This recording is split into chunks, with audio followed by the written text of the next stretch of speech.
G'day, Ben from Melbourne here, and today it's time for Rob Walker's vinyl tag of 2024. And there's 20 questions, so let's get straight into it. So, first question, favourite record you purchased in 2023? And no surprises to anyone who watches my channel, it's Civic's awesome record, Taken by Force. Punk rock with plenty of hooks, produced by the great Rob Younger from Radio Birdman, New Christ, and a million other great things. Next question was the last record you bought in 2023, and it was The Lures from Sydney with their album 218, I think it's called, or 518, something like that. Anyway, I literally ordered this in the period between Christmas and New Year off their Bandcamp page, and it turned up in the mail early in the new year. So the very last one, great indie rock. If you love your Australian indie rock, you'll love The Lures. Now, a band or singer who has released 2 or more albums in the same year. Now, everybody's been like, oh, back in the day, everybody did it, blah. But it's still happening, old fellas. People like Ty Segall or Siegel, John Dwyer and OCs often will release 2 or more. But of course, the big world heavyweight champions of this is the Giz, King Gizzard and the Lizard Wizard. And in 2017, they released not one flying tonal micro, whatever the fuck it was, flying microtonal banana, murder of the universe,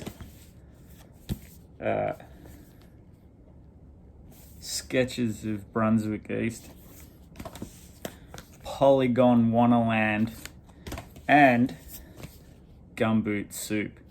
And if that wasn't enough for you, they had a year off, and then the following year,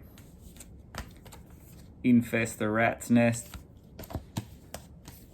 and Fishing for Fishies. So a slow year that year. And then last year, 2023, whoa, hold on to your hats. We got Made in Timeland, Omnium, which was a double album. And then just in October alone, they released Ice, Death, Planets, Lungs, Mushrooms, and Lava. Cracking record. Laminated Denim and Changes. Sorry, 2022, not 2023, these ones. And last year we had Petrodragonic Apocalypse or Dawn of Eternal Night and Annihilation of Planet Earth and the Beginning of Merciless Damnation. Heavy. Followed by the electro wonders of the Silver Chord. So the Giz are pumping them out, playing like 150 odd or more shows a year, keeping the quality level very high with all of their releases. I think while you're running hot, just keep them coming. You know, when there's that much of a gap, there's so much built up expectation, and whatever they do, it's going to be a letdown. Anyway, let's get on to the next question. If you could only listen to the music from one decade, which decade would you choose? Well, the 90s, of course. This was a time when I was a young, strapping lad with beautiful flowing locks of blonde hair. Just moved down to the Big Smoke in Melbourne. Started playing in bands, started going to see bands, opened my eyes up to the whole indie rock scene of Melbourne, and you could argue I've never really come up from that. But what a time, bands like from New Zealand, the 3Ds, Garage Land. Oh, I should show you them.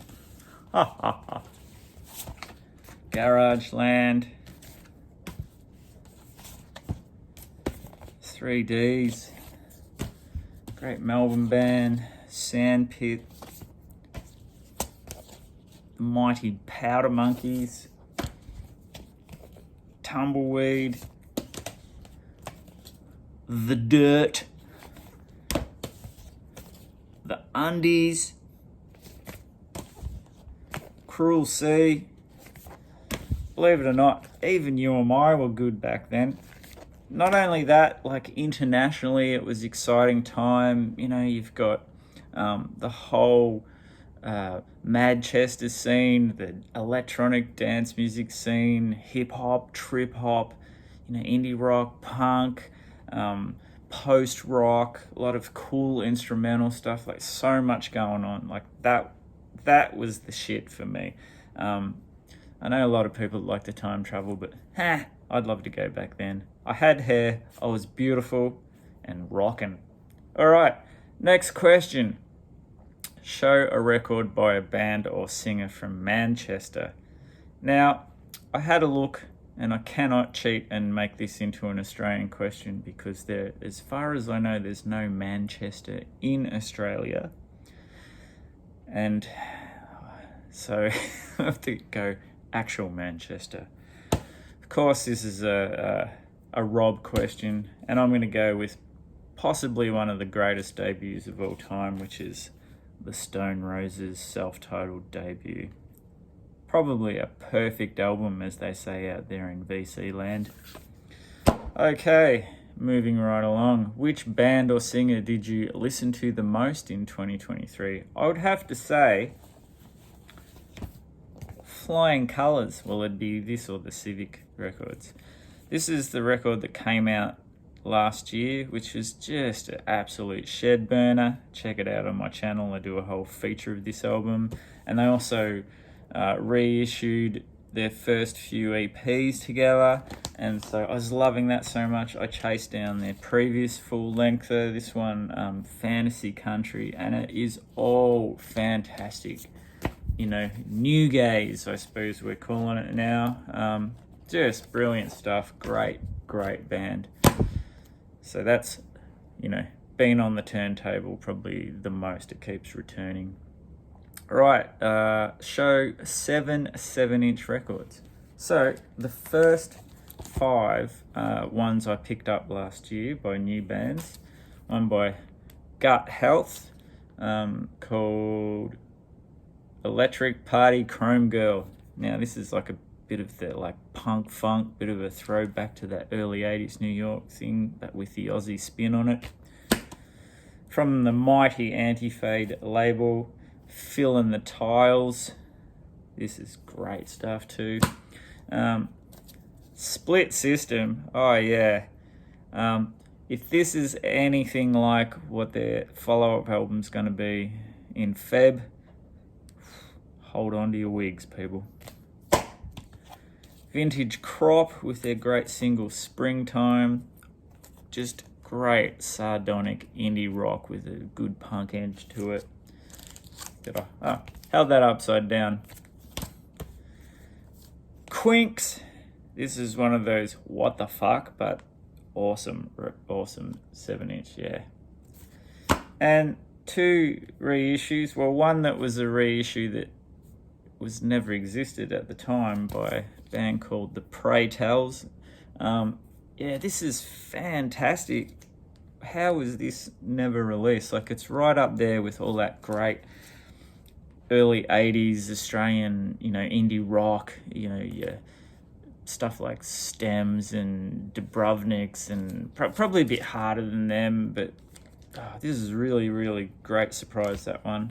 And the 7th one, of course, the great reissue of The Saints' I'm Stranded, and there were 3 versions of this, and of course I got them all.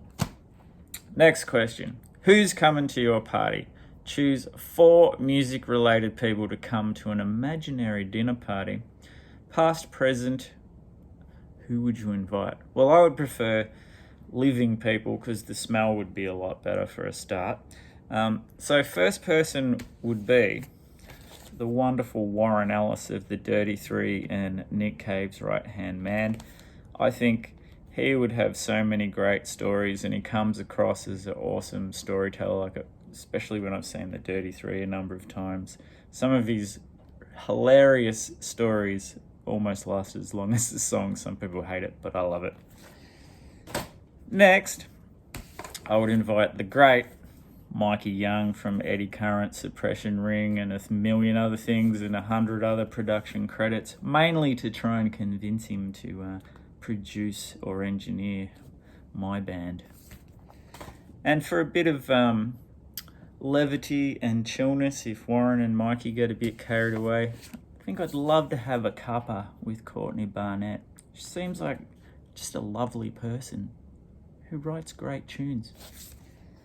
And last of all, Steph Hughes from Dick Diver and a million other Melbourne indie bands. Steph Hughes does the artwork for a lot of her records, so I'd love to discuss that with her. And also,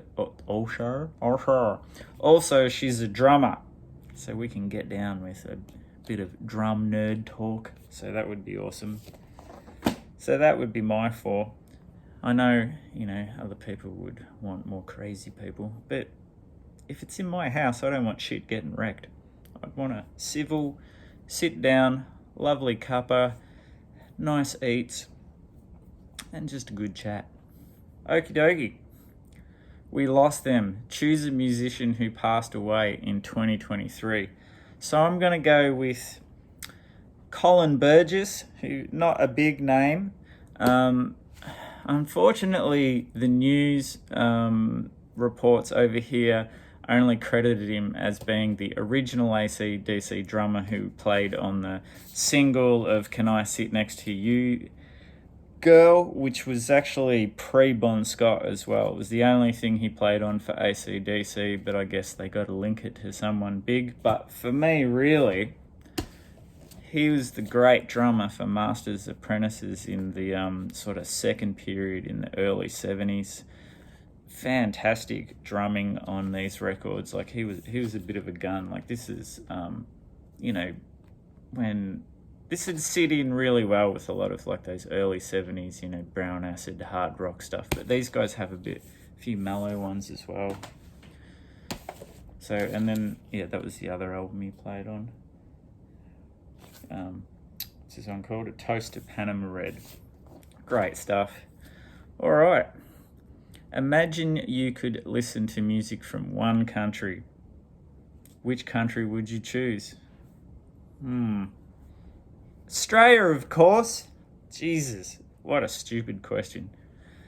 Yes, America, you might have invented it. And yes, England, you chucked in a few genres as well. And some people have argued, built on this American rock invention tradition of jazz, rock and roll, blues, rockabilly, bloody, blah, all that stuff. But we perfected it over here. Mate, our 60s rocks harder than your 60s. Look at all of this shit, man. The Throb, Black Diamonds, the Atlantics, bloody anything that Lobby Lloyd was in. Ugly Things comps, mind-blowing. Machine Gun Kelly's Rejects, or whatever the fuck they're called. Derek's Accent. Yes, awesome stuff. I could not live without this stuff. Alright, so and of course the Easy Beat, so that's the 60s covered. And of course, we did punk better than all of you.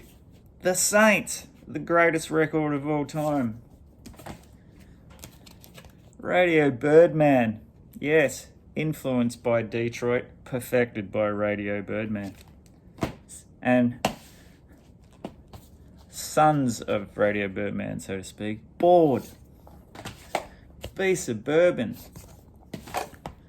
Kim Salmon and the Surrealists, and it continues to this day with great bands like The Living Eyes and great labels like Anti-Fade and Art and Poison City, pumping out great stuff. Black Cab, another great band who I forgot about. You name it, we got it. All right. Sure, everyone will hate that. Name 3 vinyl community channels you discovered in 2023. Well, I think I discovered all these in 2023, but I certainly started watching them more often, if that makes sense, in 2023. Dedicated watching is what I'll say. First is the great John from Bip Bop Boom. Man, has he made me spend a lot of money on great records. He comes from like a rock, he loves just like that pure rock and roll sound, where, you know, from any era, right back to like rockabilly 50s, rock and roll days, right through to the punk bands. You know, for example, like X have like that cool rock and roll sound in there. That's kind of the running theme. And man, he's got some amazing stuff. Cool dude too. Got probably the best hair in the VC. Sorry, Sam St. John, but check out John's hair. I think he'll be sporting that quiff before long. Next is, he's been a long time commenter. Can't believe I was never subscribed to him until this year, and that's Shawn from the Vinyl Dreamscape. Shawn, I think, and I are on a similar page musically. Yeah, we like a lot of out there stuff, experimental things, but of course he also loves, you know, things like the Stooges and stuff like that. And he's a bit of a philosopher. I like that he's the thinking man's crumpet on the VC, I think. He's quite a handsome dude too. And lastly, speaking of handsome dudes, Mike from Vinyl Spiral. This dude is a legend and should have 8 bazillion subscribers. Always shows interesting stuff. I always walk away with a little list of things. He's one of the few, how shall I put it, elder statesmen of the VC who actually keeps up with the awesome indie stuff that's going on. Turned me on to a lot of great bands. Bedroom, Yard Act, which was one of his favorites. I can't think of it at the moment. There's a punk band he absolutely loves, but I can't track them down at the moment. Anyway, they're 3 awesome channels. I'm sure you know them all because they're great. I'm going to leave their links below. Right, what are we up to? Show a record you bought when you were a teenager. Well, when I was a teenager, I wasn't really buying records because the stereo was in the lounge room and you want to get away from your parents and listen to your own shit. So I had a little tape deck set up in there. So I was buying tapes, and I've still got all my Albert's versions of the Bon Scott AC/DC era cassettes with all the original like artwork, which I like much better, and also the what I consider the proper track listing, because this is how I know it, and all of the American reissues, it's all over the joint. Anyway, let's move right along. Show a funk or soul record.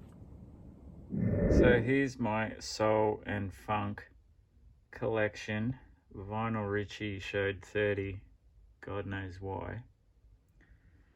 But I'll just show a few.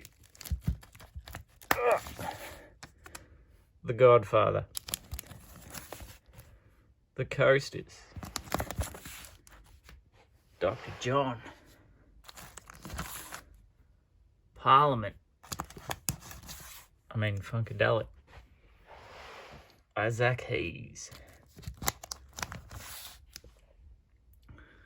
The Morning Echoes. Wilson Pickett. Otis. Andre Williams. Stevie.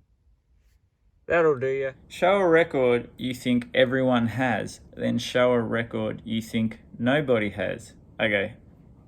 I think a lot of people, not everybody, but according to the figures, a fair chunk of the world own Back in Black by, of course, that band called AC/DC. and one that nobody will have, and I will guarantee that nobody has this. Graham Friday with the great album Preston Steps, and the reason I know that nobody has this is because I play on it and we sold fuck all. It is a good record though. Right, what are we up to? 15, a record by a female artist you bought in 2023. Well, I bought several, but I'll show you 3 of my favorites from 2023. Summer Flake, One Less Thing with the awesome Stephanie Crease. Lead singer, lead guitarist, dream pop awesomeness. Leah Senior, just the wonderful sort of Baroque folk, beautiful spare acoustic music. And the awesome Jen Clower, who rocks as hard as she is reflective. This is her new album.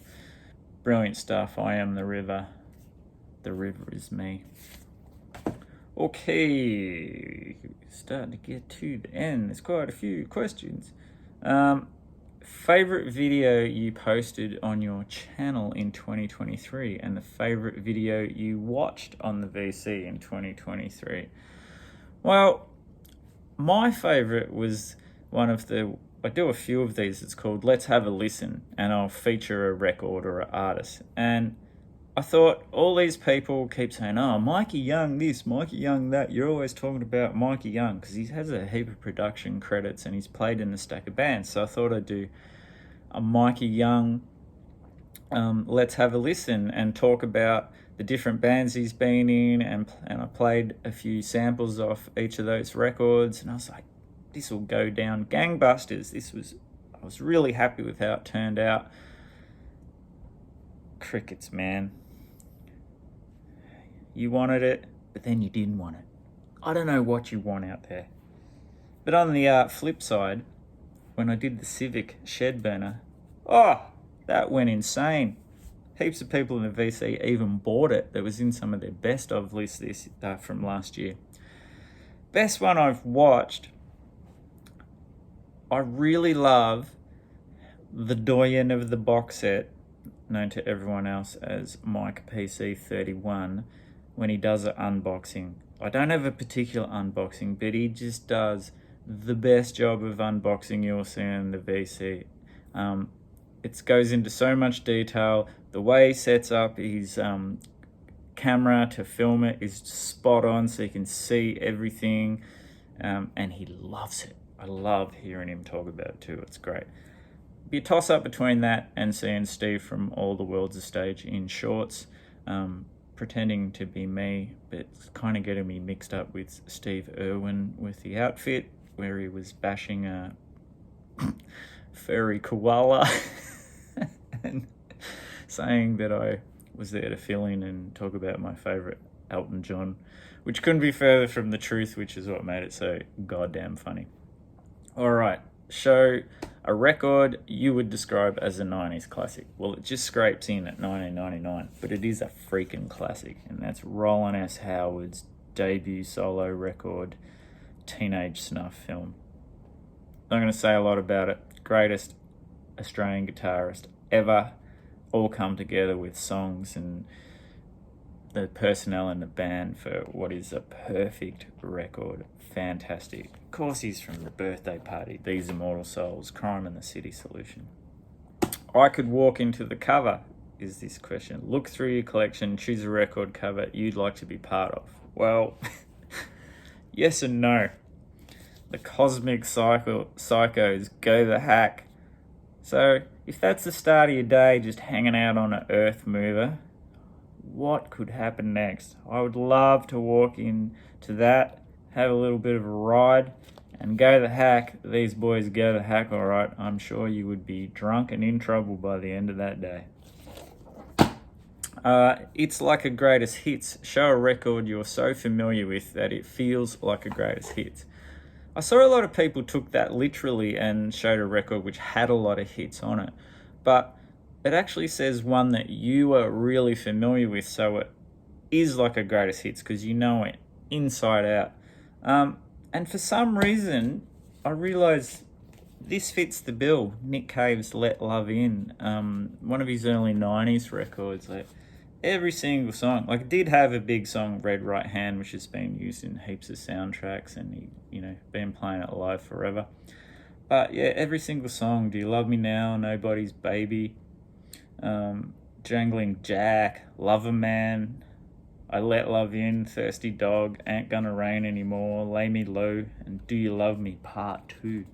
It's just, if you don't know this one, a lot of people say that the Boatman's Call is his best record of the 90s, but you'd be hard pressed to say it's better than this once you have a listen.